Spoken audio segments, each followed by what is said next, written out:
comme ça. Bonjour, moi j'ai deux questions. La première, je souhaiterais savoir quand est-ce qu'on franchit le cap de l'infidélité et quand est-ce qu'on franchit le cap de l'adultère. Super. Donc, la définition. Et deuxième question, je me base sur l'histoire de Tamar, Oui. dans Genèse 38, Oui. précisément sur le verset 9, Oui. si je peux lire. Oui, vas-y. Au nom, sachant que cette postérité âme de son frère, afin de ne pas donner de postérité à son frère. Oui. Alors pour les hommes qui pratiquent ça, est-ce que c'est un Tu péché? pratiques quoi? Se souiller à terre. Ok, super. Voilà. Très bien, très bien. C'est une très bonne question. Voilà, donc, Parce qu'il y a une précision là-dessus. Ok, je commence par la première. D'accord. L'adultère. L'adultère, nous sommes d'accord que, comme je dis toujours, nous avons Moïse et nous avons Jésus. Les péchés qui n'est pas encore consommé, selon Jacques ou 1 Jean, Jacques chapitre 1er, le péché qui n'est pas encore consommé, je vais lire rapidement. Hein. C'est très important ce que tu as posé comme question. Quand est-ce que, donc, voilà, quelle est la limite, hein? Donc c'est très important. Remarquez ce que Jacques nous dit ici, dans Jacques chapitre 1er, quel verset? Je prends le verset 13. Que personne, lorsqu'il est tenté, ne dise c'est Dieu qui me tente, car Dieu ne peut être tenté par le mal et il ne tente lui-même personne. Là, on est d'accord. Remarquez le verset 14. Mais chacun est tenté quand il est attiré. Ça va? Quand il est attiré et amorcé par sa propre convoitise. Ok? Et après cela, qu'est-ce qui arrive? La Bible dit, puis la convoitise, lorsqu'elle a conçu, enfante quoi? Le péché. Le péché qu'on appelle adultère. Ok. Après ça, qu'est-ce qui arrive? Et le péché étant consommé, produit quoi? La mort. Donc quand tu pêches maintenant, c'est là-bas qu'il y a la mort. Il faut essayer d'apporter la vie maintenant, c'est-à-dire demander pardon à cela. Une personne qui a fait l'adultère, ne me dis pas que c'était un accident. Tu es dans le mariage, que ce soit la femme, que ce soit l'homme, ne me dis pas que c'était un accident. Non, celui qui est tombé dans l'adultère, c'était une préparation. Tu as bien préparé cela, et surtout que tu es chrétien, chrétienne. Tu avais très bien préparé, parce que l'endroit, l'habillement, est-ce que tu vois? C'est-à-dire quand tu y vas, pour tomber, toi-même, tu sais que là, je vais tomber. Tu le sais. Vous avez payé l'hôtel, vous avez les reçus, tu es entré, tu as regardé s'il y a des gens à côté. Tout ce que tu fais là, Jésus t'a déjà condamné. Je ne sais pas si tu comprends. Jésus, il sait que tu vas tomber. Il te connaît déjà, voilà l'adultère. Mais Moïse ne t'a pas encore condamné. Moïse attend l'acte. Okay. Tu vois la différence entre Jésus? Jésus te condamne rien que par les pensées. Aujourd'hui, je vais tomber. Comme tu vas tomber, Jésus t'a déjà condamné. Donc si Jésus venait à ce moment-là, tu n'entres pas. Même si tu n'es pas au fait. Le fait que tes pensées étaient déjà péché, il te condamne. Mais Moïse attend à ce que tu tombes dans l'acte. Ok.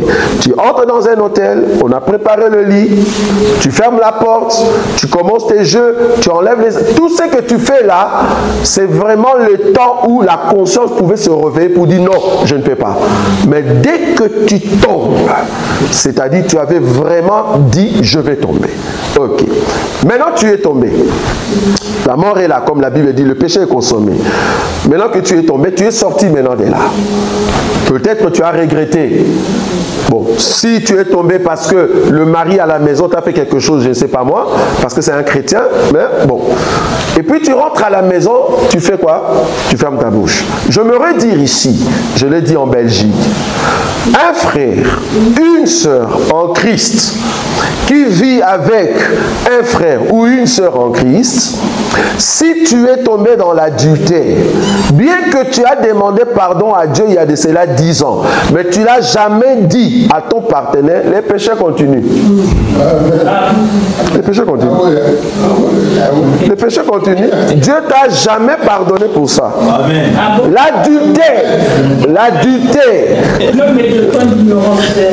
Ah non, là on était païen. Je ne parle pas de ça. Je dis chrétien, chrétienne. Je suis dans la foi. Je ne parle pas des païens. Ça, c'était dans les païens. Les païens, là, tu as le droit de faire comme tu veux, adultère plusieurs fois. Ça, c'est dans leur domaine. Nous, on n'entre pas là-bas. On ne peut pas les juger. Nous, on juge ceux du dedans. Chrétien, chrétienne. Si tu as fait l'adultère, tu as connu un homme ou une femme en dehors de ton mariage, toi-même, tu as jeûné pour que Dieu te pardonne. Amen. Étant donné que ton partenaire ne le sait pas jusqu'à présent, le péché continue. Le péché va tomber parce que c'est un péché qu'on appelle offense, péché. Je ne sais pas si vous avez déjà eu cet enseignement. Nous avons trois sortes. Nous avons l'offense, la transgression et le péché. Voilà. Maintenant, quand tu fais offense ou péché, qu'est-ce qu'il faut faire? Il faut régler au niveau de l'offense et il faut régler au niveau du péché. Au niveau du péché, tu as réglé. Ok, tu as demandé pardon à Dieu. Et au niveau de l'offense, va dire à ton mari, va dire à ta femme, si tu es courageux, il faut le dire, tu ne caches pas. C'est là-bas que nous avons des hypocrites. Les hypocrites qui sont... C'est pour ça que nous disons, vous ne comprenez pas l'évangile dans lequel vous êtes venus. L'évangile dans lequel vous êtes venus, c'est un évangile très puissant. C'est pour cela que tu vas voir que de frères qui ont commis l'adultère et la femme venge, le frère dit, je profite de cette occasion parce que toi aussi tu es tombé, alors que c'est l'homme qui avait commencé. Tu vois là où je suis. Donc du coup, le niveau, le cap, comme tu as dit, c'est quand la personne voit que là je suis tombé, ben vouloir ou pas, je dois avouer. Tu vois, je dois reconnaître. C'est pas que parce que, voilà, tu as demandé pardon à Dieu et c'est fini. Non. Donc là, du coup, quand la personne vient maintenant avouer, comment est-ce que maintenant on peut régler cela? Si la femme, le frère te dit, ne le dis à personne, garde ça entre toi et moi, en tout cas ne le dis à personne. Si tu peux le dire, tu peux dire à l'homme de Dieu, parce que moi étant votre frère, comme je suis là, étant votre pasteur, j'ai encore de secrets dans mon cœur de bien-aimé que le mari ou la femme a fait l'adultère. Mais vous ne le savez pas. Que ce soit en Belgique, que ce soit aux États-Unis, que ce soit ailleurs. Mais je ne saurais pas vous le dire parce que mon cœur, vouloir ou pas, c'est comme le cœur d'acide. Mais je sais. Et je sais que tel couple qui continue, c'est parce que tel avait fait déjà l'adultère. Et je le sais. Mais la femme a pardonné ou le frère a pardonné. Mais il continue. Mais l'église ne le sait pas. Donc, tu peux dire, ne le dis à personne. Peut-être le pasteur peut le savoir. Comme ça, il peut nous amener dans la prière pour nous aider à aller de l'avant. Si ton partenaire te pardonne, voilà les pardons chez Dieu aussi est avoué et consommé. C'est-à-dire c'est bon. Mais si le partenaire ne le sait pas, alors que tu manges avec moi dans ton cœur, il y a ce qu'on appelle la culpabilité. Étant donné que tu ne l'as pas encore avoué, il y a la culpabilité. Là, c'est consommé. C'est-à-dire, étant donné que tu n'avoues pas, mais voilà, le péché est toujours là. Maintenant, l'infidélité. L'infidélité, dès la première relation, vouloir ou pas, on le voit directement. Comment? Quand on parle de l'infidélité, je suis dans Jérémie. Jérémie, je crois, chapitre combien? 3, le verset 6. On peut lire ça rapidement. Ça, c'est vraiment l'infidélité. Jérémie, chapitre 3, le verset 6. Il est dit quoi? C'est différent de l'adultère. Hein? C'est différent de l'adultère. Il est dit quoi? Dans Jérémie, chapitre 3, le verset 6. L'Éternel me dit, oui. Au temps du roi Josias, oui. As-tu vu ce qu'a fait l'infidèle Israël? L'infidèle Israël, oui. Elle est allée sur toute montagne élevée et sur tout arbre vert, et là, elle s'est prostituée. Oui. Verset 7, je disais, oui. Après avoir fait toutes ces choses, elle reviendra à moi, mais elle n'est pas revenue. Merci. Donc ici, l'infidélité d'Israël, c'est quoi? Dieu a pardonné l'adultère au fait d'Israël, croyant que sa femme va rentrer. Tu vois? Donc Dieu se met dans la position de je vais pardonner ma femme si elle revient, mais la femme n'est pas revenue. Donc l'infidélité, tu le vois directement. C'est-à-dire la femme, comme je l'ai toujours dit, un homme de Dieu en Hollande qui est mort, en tout cas à cause de ça, parce qu'ils étaient de la tribu Balouba. Je ne sais pas pour ceux qui ne savent pas Balouba, c'est qui? Balouba, si tu entres dans un mariage, il y a ce qu'on appelle Chibaou. Maintenant, les Chibaou veut dire quoi? La femme est censée ne pas faire l'adultère. Si elle fait l'adultère, la femme va mourir. Pourquoi? Parce qu'il y a des séances qu'on fait avant le mariage. Si tu manges cette nourriture-là, c'est l'esprit en question qui entre. Le jour où tu fais l'adultère, tu vas mourir.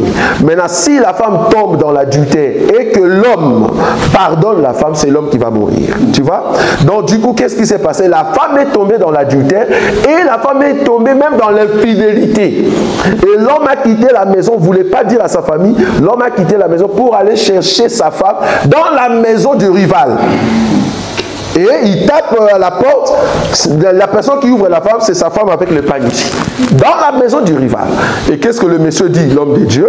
Il dit, est-ce qu'on peut rentrer à la maison? La femme dit, non, je ne rentre pas maintenant, je vais rentrer le soir, toi tu peux rentrer à la maison. Mais la femme se trouve dans la maison du rival. Ce n'était pas dans sa maison. Et l'homme est rentré, la femme est venue le soir, et la femme l'a engueulé tout. Et qu'est-ce qui s'est passé? Comme c'était un esprit, ben, l'homme est mort. Aujourd'hui, l'homme est sous la terre. Pourquoi? Parce qu'elle avait protégé sa femme qui a commis l'adultère et l'infidélité. Donc l'infidélité veut dire je ne rentre pas à la maison, je préfère rester chez l'autre. Donc j'ai trouvé mes avantages de l'autre côté. Ça, tu le vois directement. Et dans ces cas-là, les deux cas, non. En tout cas, la Bible est claire, tu peux déjà faire ta vie, toi qui es resté de l'autre côté.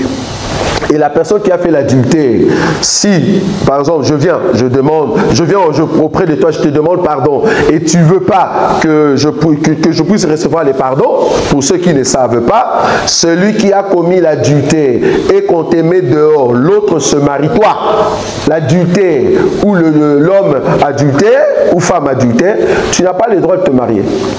Si tu veux aller au ciel. Ça, vous savez ou pas? Vous savez ou pas? Je répète, un chrétien, une chrétienne qui a fait l'adultère et que son partenaire dit tu ne restes pas avec moi, je préfère continuer ma vie avec une autre personne. Toi, tu restes comme adultère, oui ou non? Étant adultère, pour que tu gardes la pureté en toi, tu ne dois plus connaître d'hommes, tu ne dois plus connaître de femmes. Si Jésus vient, tu montes parce que tu as demandé pardon et tu as dit à l'autre l'offense, péché. C'est bon. Tu as dit à l'autre, l'autre te dit bon, toutefois, moi je ne reste pas avec toi, mais je te pardonne. C'est Adam que Dieu a chassé dans les jardins. Tu vois ça? Je te pardonne, tu as fait l'adultère, mais du moins sors de ma maison. Tu es sorti de sa maison, ok, mais tu n'as pas les droits de t'épouser, de te marier. Parce que si tu te maries, c'est lui qui épouse un adultère, lui aussi il devient comment? Adultère. C'est ce que la Bible dit. Donc du coup, la personne ne peut pas se marier, la personne reste comme ça, à moins que l'homme ou la femme qui était parti avec une autre personne meure. S'il meurt, la loi ou le péché de l'adultère est aboli, alors toi tu peux te marier. Mais si la personne, Dieu lui donne de vivre encore 500 ans, toi vouloir ou pas, tu seras toujours là comme un adultère, tu ne peux plus te marier jusqu'à ce que le Seigneur viendra. Ça c'est l'évangile que nous prêchons. Trop fort.